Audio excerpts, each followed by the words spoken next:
একটি কথায় বিশ্বাস করি, আমরা কখনোই দখলদারিত্বের রাজনীতি করব না, আমরা টেন্ডারবাজির রাজনীতি করব না, আমরা জোর করে মিছিলে আনবো না, মিছিলে না আসার জন্য কোনো ছাত্রকে আমরা আঘাত করব না।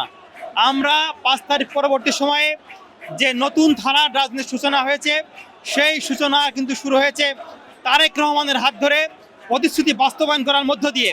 আপনারা দেখেছেন যে বিগত 17 বছর যে দলের কারণে, যে ব্যক্তির কারণে তারেক রহমান 17 বছর বাইরে ছিল, 17 বছর পরে বাংলাদেশে আসার পরে 317 মিনিটের বক্তব্য দিয়েছেন। সেই বক্তব্যে কোনো প্রকার বিদ্বেষ ছিল না, কোনো প্রকার হিংসা ছিল না, কোনো প্রকার প্রতিহিংসাপ্রাণ কোনো কথা উনি বলেননি।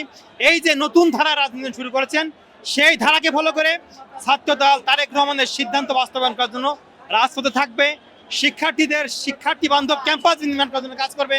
আমরা বিগত সময়ে যে ফ্যাসিবাদী আমলে ছাত্র সংগঠনগুলো সাধারণ শিক্ষার্থীর সাথে জুলুম করেছে, সেই জুলুমের ভিতর ছাত্রদল কখনোই যাবে না। সুন্দর, সাম্য এবং মানবিক বাংলাদেশ বিনির্মাণ করার জন্য, শিক্ষার্থী বান্ধব ক্যাম্পাস বিনির্মাণ করার জন্য, তারেক রহমানের আই হ্যাভ এ প্ল্যান বাস্তবায়ন করার জন্য ছাত্রদল সবসময় ক্যাম্পাসগুলোতে কাজ করবে। আমরা সেই প্রতিশ্রুতি ব্যক্ত করছি এই নয়াপল্টন কেন্দ্রীয় কার্যালয়ের সামনে থেকে। বাংলাদেশ জিন্দাবাদ, বাংলাদেশ জাতীয়তাবাদী ছাত্রদল জিন্দাবাদ। আমাদের এই অনুভূতি ভাষায় প্রকাশ করার মতো না। কালকে আপনারা দেখেছেন যে তারেক রহমানের বক্তব্য শেষ হয়ে গেছে, উনি কিন্তু ফিরে এসে ছাত্র দলকে বলেছেন যে এই তোমরা কিন্তু পল্টনে থাকবে, কালকে আসছো কিন্তু আপনি।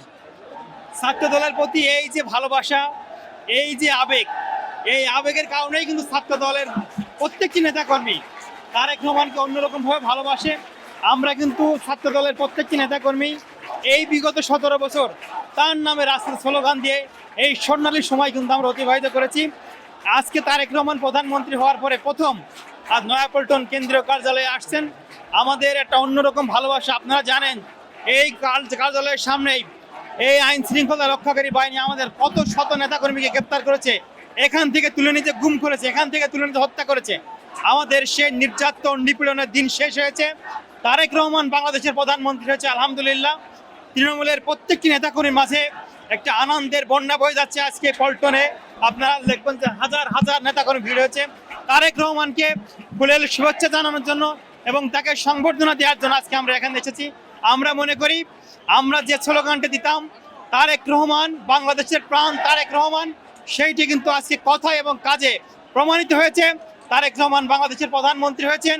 উনি ওনার কাজের মাধ্যম দিয়ে, উনি ওনার কর্মের মধ্য দিয়ে, উনি ওনার প্রতিশ্রুতি বাস্তবায়ন করার মধ্য দিয়ে আগামী দিনের সবথেকে সেরা প্রধানমন্ত্রী হবেন বলে তৃণমূলের প্রত্যেকটি নেতাকর্মী বিশ্বাস করে এবং তারেক রহমানের প্রত্যেকটি সিদ্ধান্ত বাস্তবায়ন করার জন্য সবার আগে সর্বাগ্যে ভ্যানগার্ড হিসেবে ছাত্রদল রাজপথে থাকবে। আমরা সেই প্রত্যয় ব্যক্ত করছি এই নয়াপল্টন কেন্দ্রীয় কার্যালয়ের সামনে থেকে।